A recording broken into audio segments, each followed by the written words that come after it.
बड़सर विधानसभा में यदि एक पत्थर उठाया जाए तो एक नेता निकलता है, लेकिन वो सभी नेता किसी काम के साबित नहीं हो रहे। और क्या मुख्यमंत्री जी उद्घाटन नहीं करेंगे तो देश नहीं चलेगा? मुख्यमंत्री जी, आप अपने दिल से पूछिए कि बड़सर की जनता ने आपका क्या गुनाह किया है।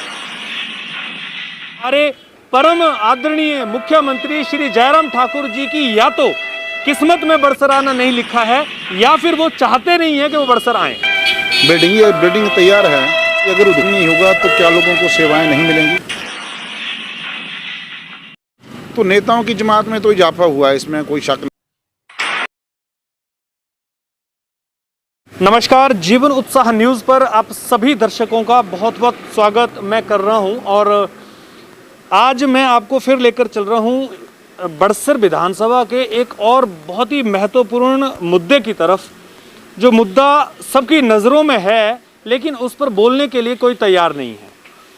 बड़सर विधानसभा की यदि बात करें और हिमाचल प्रदेश की राजनीति की बात करें तो इस समय भाजपा ये कह रही है कि हम मिशन रिपीट 2022 बड़े ठोक बजाकर दावे कर रहे हैं। लेकिन अगर इस बात को हम ग्राउंड पे रखें, भले ही जिला हमीरपुर में 5 विधानसभाएं काम करती हों, 5 ही एमएलए हों, लेकिन मुख्यमंत्री श्री जयराम ठाकुर जी शायद इन 5 विधानसभाओं को बिल्कुल कमज़ोर समझते हैं। शायद उनको ये लगता है कि हिमाचल की 68 विधानसभाओं में इन 5 का कोई महत्व नहीं है। अब ये कारण कुछ भी हो सकता हो, लेकिन मैं ग्राउंड पे आपको जहाँ पर आज लेकर चल रहा हूँ उस विषय की बात जितनी गहराई से करने का मैं प्रयास कर रहा हूँ, उस गहराई को आपको भी समझना बहुत आवश्यक है, चाहे वो बड़सर की जनता हो चाहे वो हमीरपुर की जनता हो। बड़सर विधानसभा में यदि एक पत्थर उठाया जाए तो एक नेता निकलता है, लेकिन वो सभी नेता किसी काम के साबित नहीं हो रहे हैं। जब हम खड़े हो जाते हैं एक ऐसी जगह पर जिस बिल्डिंग को लगभग अभी 2 साल के करीब हो गए, और ये आयुर्वेदिक अस्पताल जो बिजड़ी में बनाकर इतना बड़ा भवन तैयार किया गया है, इसको लेकर कर रहा हूँ। पिछले 2 साल लगभग ये हैंडओवर हुए होंगे। मुख्यमंत्री का दौरा जब तक नहीं होगा, जब तक इसका उद्घाटन नहीं होगा, ये कहा जा रहा है। केवल यही बिल्डिंग नहीं, मैं बता रहा हूँ आपको, बाबा बालकनाथ में लंगर भवन का उद्घाटन इसलिए रुका हुआ है क्योंकि हमारे परम आदरणीय मुख्यमंत्री श्री जयराम ठाकुर जी की या तो किस्मत में बड़सर आना नहीं लिखा है या फिर वो चाहते नहीं है कि वो बड़सर आए। क्योंकि बड़सर में भाजपा के नेताओं का जिस तरह से गुटबाजी चला हुआ है, कहीं ना कहीं वो भी एक कारण सूत्रों की माने तो माना गया है कि वो उसका एक बड़ा कारण है कि मुख्यमंत्री इसीलिए बड़सर का दौरा नहीं कर रहे हैं। हालांकि 2 बार ये हवा निकली कि इस तरह की आवाज़ आई कि मुख्यमंत्री बड़सर के दौरे पे आ रहे हैं, लेकिन एक बार तो आधिकारिक रूप से कोई घोषणा नहीं हुई थी। दूसरी बार आधिकारिक रूप से घोषणा होते ही कोरोना ने पकड़ लिया और मुख्यमंत्री श्री जयराम ठाकुर जी दोबारा से बड़सर विधानसभा में नहीं आए। हमारे बीच में यहाँ पर मार्केट के जो लोग हैं, दुकानदार हैं, वो भी खड़े हुए हैं, और प्रधान जी जो बिजली पंचायत के हैं वो भी खड़े हुए हैं। उनको भी हमने यहाँ पर आमंत्रित किया है कि क्या मुख्यमंत्री श्री जयराम ठाकुर जी केवल व्यक्तिगत तौर पे यहाँ आएंगे तभी इन बिल्डिंग का उद्घाटन होगा? जब इतना करोड़ों रुपए आपने लगाया हुआ है तो ये सुविधाएं क्यों नहीं मिल रही हैं लोगों को? जब आप ऑनलाइन रूप से उद्घाटन कर रहे हैं हर जगह पर, तो इनका भी उद्घाटन कर लीजिए। या फिर आपकी किस्मत में यहाँ पट्टी लगाना है ही नहीं? कहीं ना कहीं ये कारण तो है, क्योंकि 4.5 साल लगभग निकल गए, आप अभी एक बार भी बड़सर की आधिकारिक दौरे पर नहीं आए हैं, जबकि 67 विधानसभाओं में आप कई बार जा चुके हैं। मुख्यमंत्री जी क्यों? आज भी आप हमीरपुर आए हैं, हमीरपुर से कल आप धर्मशाला चले जाएंगे, लेकिन आपके पास इतना समय नहीं है। आप बाकी उद्घाटन करने के लिए तैयार हैं, लेकिन बड़सर की जो बिल्डिंग्स बनी हुई हैं उनको आप इग्नोर कर रहे हैं। कारण क्या है? जनता आपसे जवाब मांग रही है। हमारे बीच में पहले बड़सर इसके बिजली पंचायत के प्रधान संजय शर्मा जी खड़े हैं। संजय शर्मा जी, देखिए, ये विषय में बड़ा बिना राजनीति को रखे हुए सामने बिल्कुल साफ तरीके से रखना चाहता हूँ कि ये बिल्डिंग्स बनी हुई हैं, चाहे वो ये है, चाहे वो बिजली बाबा बालकनाथ मंदिर का हमारा लंगर भवन है, सभी के सभी औपचारिक रूप से इसीलिए रुके हुए हैं कि जी उनका उद्घाटन नहीं हो रहा है। आप इस पंचायत के प्रधान हैं, पहले आप इसको लेकर क्या कहना चाहेंगे? रमेश जी, से दूर होकर भी दिल को हमेशा यह एहसास रहता है, भूषण ज्वेलर्स, अनमोल रिश्तों के लिए। जी, मेरा मानना ये है कि ये दुर्भाग्य रहा है बड़सर विधानसभा क्षेत्र का, और विशेषकर तप्पा ढटवाल का, कि यहाँ पर पिछले जो ये भाजपा वर्तमान सरकार काम कर रही है, यहाँ पर सारे काम रुके हुए हैं। उनको कभी नेताओं के नाम से रोका जाता है, कभी जो हमारी सत्ता में बैठे मुख्यमंत्री उनके नाम पे रोका। जैसे आपने कहा कि ये बिल्डिंग तैयार है, लेकिन मैं सरकार से एक प्रश्न करना चाहूँगा कि अगर उद्घाटन नहीं होगा तो क्या लोगों को सेवाएं नहीं मिलेंगी?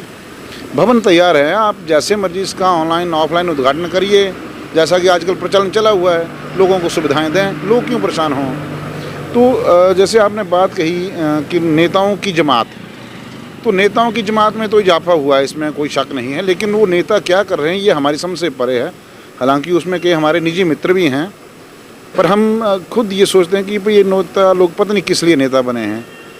और ये जैसे आपने देवसिद्ध की बात करी, तो कब से तैयार है भवन, वो तो कोरोना के नाम पर उसको रोका जा रहा है। मतलब समझ से परे कि क्या हो रहा है। हम नहीं, जैसे कि आप जानते हैं मैं भी स्वयं आपके तरह इस सेवा में हूँ, पर मुझे नहीं समझ आती कि क्या हो रहा है क्या नहीं हो रहा है।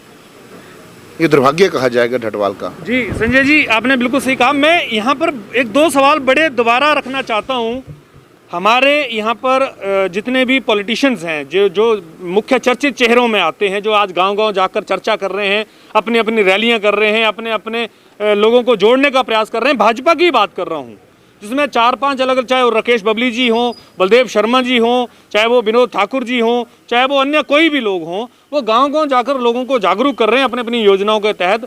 तो क्या उनके पास इतनी कोई कमांड नहीं है, उनके पास इतनी कोई पावर शक्ति नहीं है कि वो जाकर मुख्यमंत्री जी से बात करें जाकर कि साहब अगर आप नहीं आते तो इस भवन का उद्घाटन करिए, ऑनलाइन कीजिए? और क्या मुख्यमंत्री जी उद्घाटन नहीं करेंगे तो देश नहीं चलेगा? क्या मुख्यमंत्री जी यहाँ पर अपनी पट्टिका नहीं लगाएंगे तो क्या आयुर्वेदिक भवन नहीं चलेगा? क्या लोगों को सुविधाएं नहीं मिलेंगी? सवाल तो मेरा ये है। हमारे बीच में यहाँ पर कालिया जी खड़े हैं, बड़सर के कांग्रेस के भी एक नेताओं में से एक आते हैं और बीजेडी में मार्केट में इनकी दुकान भी है। साहब अच्छा, आप अगर राजनीति को दोनों तरफ से काउंट करें, मैं कांग्रेस की भी बात कर रहा हूँ कि विधायक इंद्र लखनपाल जी हैं, उन्होंने भी क्या इसको लेकर कोई ऐसे प्रयास किए हैं कि इसको उद्घाटन हो? और साथ में क्या मार्केट की तरफ से आप लोगों का भी इस तरह से प्रयास रहा है कि उद्घाटन हो? फिर क्यों नहीं हो रहा है? लखनपाल जी अब यहाँ के जो विधायक हैं वो पिछले 2-3 बार विधायक मुख्यमंत्री से मिल चुके हैं इस उद्घाटन के लिए भी। और एक यहाँ पे इंडस्ट्री एरिया बना था जी, वो खंडर बन गया है, उसके उपलक्ष्य में भी वो मिले हैं। और लंगर बाबा बालकनाथ का जो भवन बना है उसके लिए भी मिले हैं। लेकिन यहाँ भाजपा की जो राजनीति है वो उलझी हुई है। उस उलझन की वजह से चीफ मिनिस्टर जो है वो यहाँ आते नहीं हैं। उनके नहीं आने से ये बिल्डिंग भी खंडर बन रही है और इसके अंदर भी कबूतरों ने कम से कम भी 100-150 कबूतर रहना शुरू हो गया है। अगर ऐसा ही रहा तो ये भी खंडर बन जाएगा। इंडस्ट्री एरिया जो लगभग खंडर बन चुका है, वहाँ पे ना खिड़कियाँ हैं ना दरवाजे बचे हैं। लाखों रुपया खर्च किया था, उसका कोई मतलब नहीं है जी। तो यहाँ पर फिर बात वहीं आती है कि भाजपा के जो नेता जो अपनी दावेदारी सिद्ध करना चाहते हैं, अभी तो ये भी कहना शुरू कर दिया है कि अगला एमएलए कौन हो, भाजपा के अलग अलग लोग, अभी एक पता किसी को भी नहीं है, लेकिन ये दावेदारी सोशल मीडिया के माध्यम से शुरू हो गई है। लेकिन उस दावेदारी को करने से पहले क्या आप लोगों ने इतना सोचा है कि जो बड़सर की जनता को सुविधाएं चाहिए होती हैं या जो लोगों की डिमांड्स होती हैं, क्या उनको पहुंचाने में आप सक्षम हैं वहां तक, या केवल दावेदारी ही करना जानते हैं? सच मायने में नेता वो नहीं है जो दावेदारी करता है, नेता वो है जो आम आदमी की आवाज़ सरकार तक पहुंचाता है और उनकी सुविधाओं के लिए लाता है। आप पंचायतों में पैसा ले आते हैं, आप उसका गुणगान करते हैं, लेकिन करोड़ों रुपए की बिल्डिंग बनी हुई है, जो सुविधा मिल सकती है, स्वास्थ्य सुविधा लोगों के लिए सबसे ज़्यादा आवश्यक है, चाहे वो महिलाएं हैं, बुजुर्ग हैं, चाहे वो बच्चे हैं, चाहे वो कोई भी व्यक्ति। एक संस्था जब आपने बनाकर रखी है, करोड़ों रुपए लगा के रखा है, तो उसको उद्घाटन करने में आखिर देरी क्यों कर रहे हैं आप? क्या कोई कारण है? वो तो आप सामने बताएंगे। यहाँ पर देखिए आम जनता भी खड़ी है, मुझे आप बोलना चाहेंगे इस विषय पर, क्या बोलना चाहते हैं आप? मैं तो कुछ नहीं बोलना चाहता हूँ। नहीं, इस बिल्डिंग में अगर बन जाए तो आप लोगों को सुविधा मिलेगी? सुविधा मिलेगी जी। आप चाहते हैं कि मुख्यमंत्री आए पहले इसको उद्घाटन करें? हाँ जी, हाँ जी, मुख्यमंत्री आए उसको उद्घाटन करें। हाँ जी। अच्छा, तो देखिए ऐसा है, यहाँ पर बहुत सारे लोग हैं, थोड़ा बोलने से भी लोग इतराज करते हैं, प्रेज करते हैं। खैर कोई बात नहीं, हम ये कहना चाहते हैं कि मुख्यमंत्री जी, ये आपका खुद का डिसीजन है, ये आपकी आत्मा जानती है कि आप बड़सर में क्यों नहीं आते हैं, ये हम नहीं डिसाइड कर रहे हैं। आप अपने दिल से पूछिए कि बड़सर की जनता ने आपका क्या गुनाह किया है? क्या ये कि यहाँ से कांग्रेस के विधायक को जिताकर भेजा? तो उसका कारण भी कहीं ना कहीं आपकी पार्टी होगी, आपके लोग होंगे, या फिर वो जो कैंडिडेट होंगे जो हारे होंगे वो होंगे। इसका गुनाह जनता नहीं कर रही है। जनता को सुविधाएं चाहिए। अब चाहे आपको किसी ने भी जिता के भेजा हो, आप हिमाचल प्रदेश के मुख्यमंत्री हैं, तो आपका फर्ज बनता है इस बात का जवाबदेही देना कि हमारे जो भवन यहाँ पर खंडर बनते जा रहे हैं, उन भवनों का, चाहे वो पुलों का या जो भी चीज़ें हैं जो रुकी हुई हैं सिर्फ इसलिए कि आप आएंगे और उद्घाटन करेंगे, आपसे हाथ जोड़ के विनती है आप ऑनलाइन उद्घाटन कर दें। बड़सर की जनता आपकी पट्टिका के बिना भी यहाँ पे इलाज कराएगी। और अगर आप नहीं आना चाहते हैं तो आप स्पष्ट बोलिए, ताकि यहाँ पर कम से कम लोगों की जो मन में डाउट है आपके प्रति वो निकल सके। और अगर आप सच में ही मानते हैं कि ये होना चाहिए तो आप इसके ऊपर एक्शन लीजिए, इसके ऊपर चालू कराइए। आपकी जो हिमाचल प्रदेश के मुख्यमंत्री होने की जो छवि, जो कहीं ना कहीं एक अच्छे मुख्यमंत्री की, बेस्ट परफॉर्मिंग मुख्यमंत्री की जो अखबारों के माध्यम से रोज़ आ रही है, वो साबित हो सके। हमारे बीच में राजीव जी भी खड़े हैं, ये भी दुकानदार हैं यहाँ के। राजीव जी, आपका क्या कहना है इस विषय को लेकर? क्या मानते हैं आप, क्यों नहीं हो रहा है ये? आप पत्रकार भी हैं, क्या मानते हैं आप, क्यों लगता है आपको उद्घाटन रुका हुआ ये? रमेश जी, इस उद्घाटन को लेकर कई बार स्थानीय लोगों ने, हमारे स्थानीय विधायक साहब ने बहुत प्रयास किए, पर पता नहीं बीजेपी की अपनी अंतर्कलह के चलते लग रहा है कि मुख्यमंत्री जी बड़सर का दौरा नहीं कर पा रहे हैं। तो इस चक्कर में हम ये लोग जो हैं, हमारे स्थानीय लोग चाहते हैं कि जल्दी से जल्दी इसका जो है उद्घाटन किया जाए और लोगों को राहत मिले। क्योंकि जहाँ अब ये चल रहा है हॉस्पिटल, अभी फ़िलहाल आयुर्वेदिक डिस्पेंसरी हमारी, वहाँ पे जगह ही नहीं है, दवाइयाँ ख़राब हो रही हैं, सेकंड स्टोरी पे है, बुजुर्गों बच्चों के लिए बड़ी दिक्कत आती है। पर पता नहीं अब क्या रीजन है, अभी तक हमारी समझ से परे है जी। बहुत प्रयास कर रहे हैं, तो हम माननीय मुख्यमंत्री महोदय से आग्रह करते हैं कि शीघ्र अतिशीघ्र यहाँ दौरा करें और हमारी जो समस्या है, क्षेत्र की समस्या है, उसका हल करने का कृपा करें। धन्यवाद। देखिए मुख्यमंत्री महोदय, आपने ज़रूर इनकी बात सुनी होगी, लेकिन मैं आपके संज्ञान में एक और महत्वपूर्ण विषय लाना चाहता हूँ जो बड़सर के नेताओं के लिए चुल्लू भर पानी में डूब बराबर है। अब आपको बात कड़वी लगेगी, लेकिन सच है साहब, तो कड़वा लगेगा, वो कोई भी नेता हो। बिजड़ी के अंदर अस्पताल का पैसा वापिस चला गया। पता क्यों? क्योंकि हम यहाँ पर एक जगह डिफाइन नहीं कर पाए अस्पताल के लिए।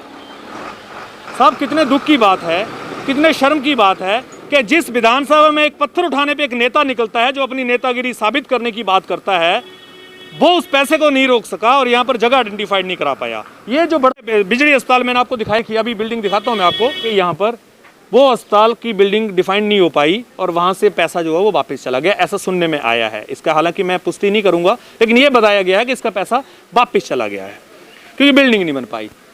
तो ये हमारे लिए कितने दुख की बात है, सभी नेताओं के लिए जो रोज अपनी नेतागिरी का झंडा खड़ा कर कर साबित करना चाह रहे हैं लोगों को कि हम सबसे बेहतर नेता हैं। मैं उन लोगों को ये कहना चाहूँगा कि बेहतर आप नहीं हैं, बेहतर यहाँ की जनता है जो आपकी इस घटिया कार्यशैली के बावजूद भी आपको पसंद कर रही है और आप लोगों को कहीं ना कहीं राजनेता मान रही है। अन्यथा वो दिन दूर नहीं है जब बड़सर की जनता आक्रोश में आ जाएगी, आंदोलन करेगी और आप लोगों को घर में घुसने नहीं देगी। यही हालत रही ना। यहाँ पर देखिए कोई बस स्टैंड की सुविधाएं हैं, पूरे बिजड़ी बाजार के अंदर एक भी टॉयलेट यहाँ पर नहीं है। यहाँ पर कोई महिलाएं बुजुर्ग बैठते हैं, किसी व्यक्ति को यहाँ जाने की सुविधा नहीं है। फिर आप दावेदारी करते हैं बड़ी नेतागिरी की, तो साहब ये दावेदारी जो है वो सब आपकी झूठी है। नहीं तो आप ये सिद्ध करके दिखाइए सारे कार्यों को। देखिए हमारी पुलिस चौकी वो देखिए ग्राउंड के बीच में एक बेसमेंट में चल रही है। देखिए हमारे यहाँ पर ये तो हालत है, तो किस बात की आप सिद्ध करना चाहते हैं अपनी राजनीति, ये आपको जरूर जवाब देना चाहिए। और जीवन उत्साह न्यूज़ के माध्यम से मैं ये बात लगातार उठाता रहा हूँ और उठाता रहूँगा कि केवल आपके बड़े बड़े बोलने से आप सही साबित नहीं होते हैं, उसको सिद्ध करके आपको सही साबित होना पड़ेगा।